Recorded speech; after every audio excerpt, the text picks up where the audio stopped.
Aquí comienza Ella Soy. Mi nombre es Manuela Cano. En esta emisión nos centraremos en cómo los 6 meses de guerra en Gaza han afectado la vida de las mujeres en ese territorio y en Israel. Comencemos. El 7 de octubre, el grupo islamista Hamás perpetró unos ataques en los que mató a unas 1.200 personas. Ese día también tomó a cientos de rehenes. Muchas eran mujeres. La ONU afirma que ha accedido a información clara y convincente de que múltiples mujeres rehenes han sufrido distintas formas de violencia sexual. Nuestra corresponsal en Israel y los territorios palestinos, Yanira Gómez Muñoz, nos cuenta más. Atacadas, vejadas, asesinadas o tomadas por la fuerza como rehén, el 7 de octubre cientos de mujeres israelíes sufrieron múltiples violencias por parte de Hamás y otros grupos llegados de Gaza, pero si valoramos estos 6 últimos meses, el abuso sexual ha sido el daño más difundido en Israel. En marzo, y tras entrevistar a 34 personas, ver 5.000 fotos, 50 horas de vídeo, Pramila Patten, alta funcionaria de la ONU, dijo que hay motivos razonables para creer que ese día hubo violaciones, también en grupo, de carácter brutal, al menos en el Festival de Música, la Ruta 232 y el Kibutz Reim, y que esta agresión sexual, por datos muy claros, sigue contra quienes están en cautiverio en Gaza. La ONU no ha podido verificar por ahora más violaciones en Israel y en ese viaje desestimó 2 denuncias en el Kibutz Be'eri por infundadas, y son esas mentiras lo que justo ha afectado al relato y el trauma personal de cada agredida. Medios hebreos, ONGs como Saka y políticos israelíes han inventado y exagerado las agresiones a mujeres, consiguiendo opacar la veracidad de estos casos y convirtiéndolos en una lucha más contra Hamás y la ONU. El gobierno israelí no ha dado aún detalles de estos abusos sexuales, solo afirma que han sido probados, y la Asociación de Centros de Crisis de Violación en Israel dice tener pruebas de crímenes sexuales sistemáticos e intencionales de los militantes que incluyeron violaciones colectivas o frente a una audiencia. Pero poco a poco, pues es muy difícil, son las exrehenes liberadas las que están dando a conocer sus agresiones y aseguran que las secuestradas son acosadas sexualmente de una forma u otra. Así lo dijeron Maya Regev y Sharon Aloni Cunio a inicios de este mes en el Parlamento, sin la presencia de ningún ministro, mientras Amit Susana, a quien conocimos en enero, ha sido la primera exrehén en verbalizar que fue violada por su captor, con detalles muy duros que reveló al New York Times. Estas mujeres exigen por todo ello un pacto inmediato con Hamás, y desde la sociedad israelí también se pide a los movimientos feministas del mundo más solidaridad con ellas. Desde este 7 de octubre la respuesta israelí ha sido brutal, con constantes ataques sobre Gaza, en los que, según afirma la ONU, más de 9.000 mujeres han sido asesinadas. En Gaza, las mujeres sufren por el fallecimiento de sus seres queridos. Además, miles han tenido que abandonar sus hogares y no tienen acceso a los más básicos productos de higiene. Más en el siguiente informe. La guerra toca con especial dureza a las mujeres en Gaza. Miles han muerto, perdido a sus hijos o sufrido de hambre en un enclave palestino asolado por la violencia. Las mujeres palestinas no tenemos ningún derecho. Me sacaron debajo de los escombros y me separaron de mis 2 hijas, que resultaron heridas, y hasta ahora desconozco su suerte. A diario, 37 madres mueren en Gaza según la ONU. Al menos 10.000 niños han perdido a sus padres y cerca de 3.000 han quedado viudas por la muerte de sus esposos. La vida de una mujer palestina gira en torno a 3 cosas: la esposa de un mártir o la madre de un mártir, o la esposa de un desaparecido del que no se sabe nada.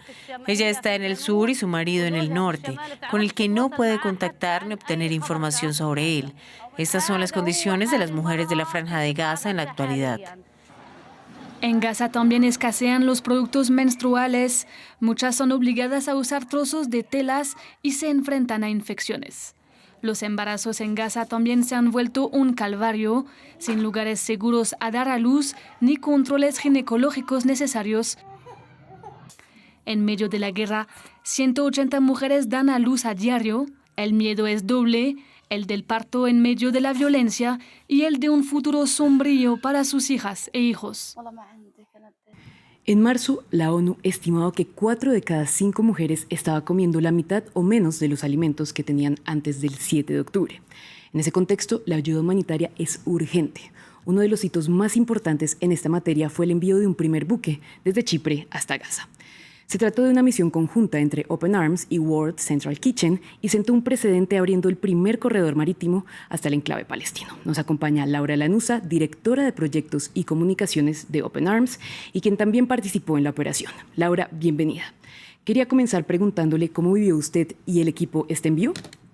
Fue muy emocionante porque todo se iba haciendo como muy a último momento porque había muchísimas dificultades que hasta el último momento tuvimos que superar. Es más, sabíamos desde el principio de la misión, incluso desde el momento que zarpamos de Lárnaca, de Chipre, que la misión se podía abortar en cualquier momento porque sabemos que la realidad en Gaza es de altísima sensibilidad y cualquier hecho que sucediera allí podía echar atrás la misión. Y cuando llegamos al espigón, que se fue construyendo a medida, también en el viaje que hicimos de casi 3 días en esta primera vez que se estaba construyendo, lo estaban construyendo los compañeros y compañeras de World Central Kitchen, el llegar allí, verlo y poder desembarcar, estar allí, estuvimos prácticamente entre 8 y 9 horas desembarcando. Era como una explosión de felicidad. Pero una felicidad, ¿cómo explicártelo? Lo que veíamos desde el barco era la completa devastación. Vimos las bombas, escuchábamos, retumbaban en nuestros cuerpos el ruido de las bombas al caer. Veíamos eso, veíamos tanques de fondo mientras nosotros estábamos desembarcando esa ayuda humanitaria.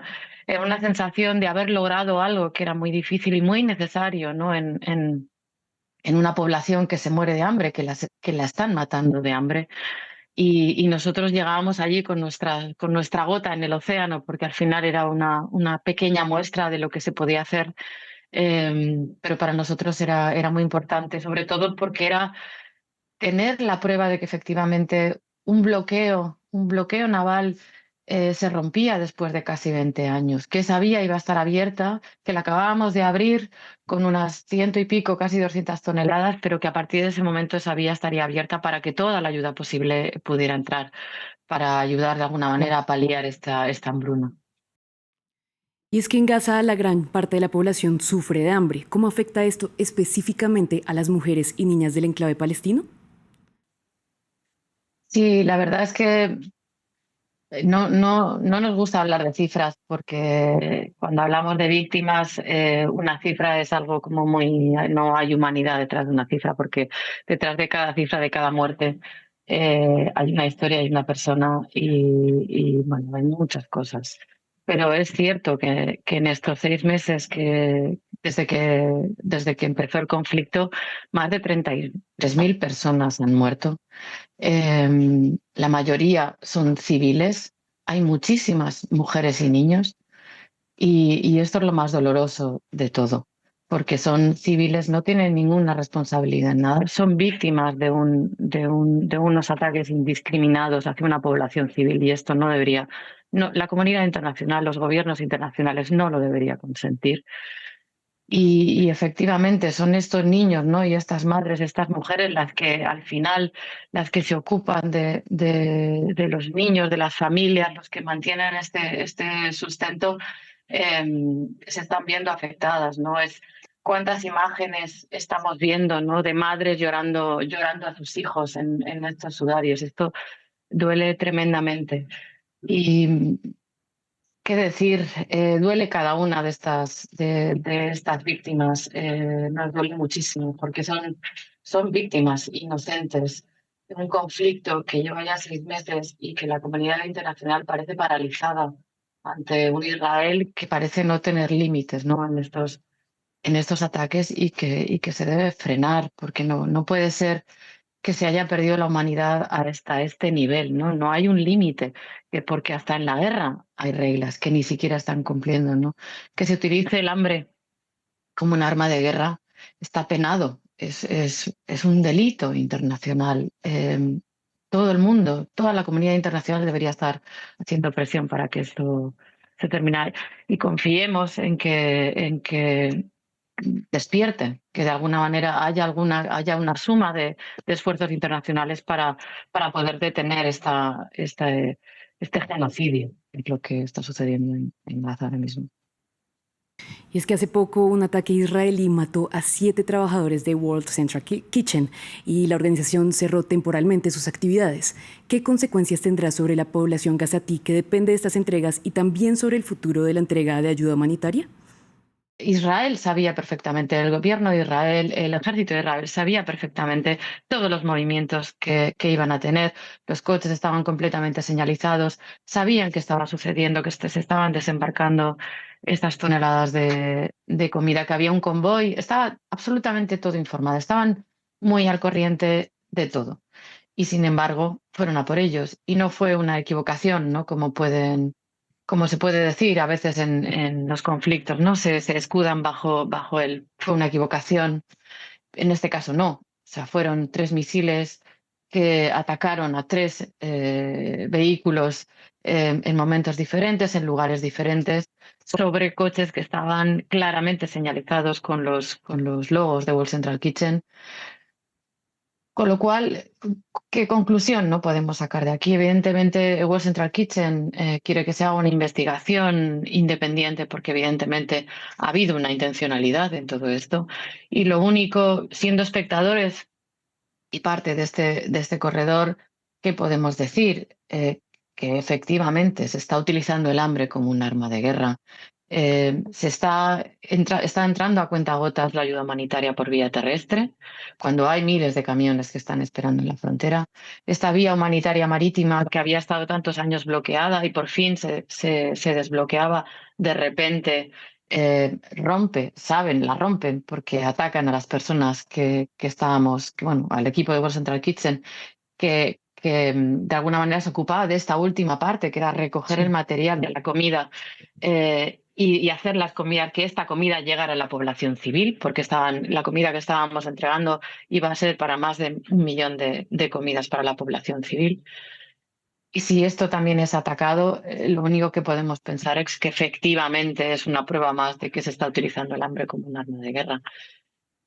Es desesperante, es muy frustrante, hay mucha rabia, porque no son solamente las 7 personas que fueron asesinadas el lunes en Gaza de World Central Kitchen, sino son los más de 200 trabajadores y trabajadoras humanitarios, también muchos periodistas que han sido objetivo de estos ataques, aparte de personal sanitario, hospitales.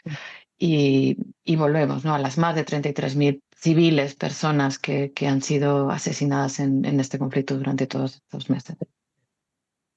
Laura, muchísimas gracias por acompañarnos en Ellas Hoy y a ustedes también. Recuerden que pueden ampliar este y otros contenidos en France 24 y France24.com.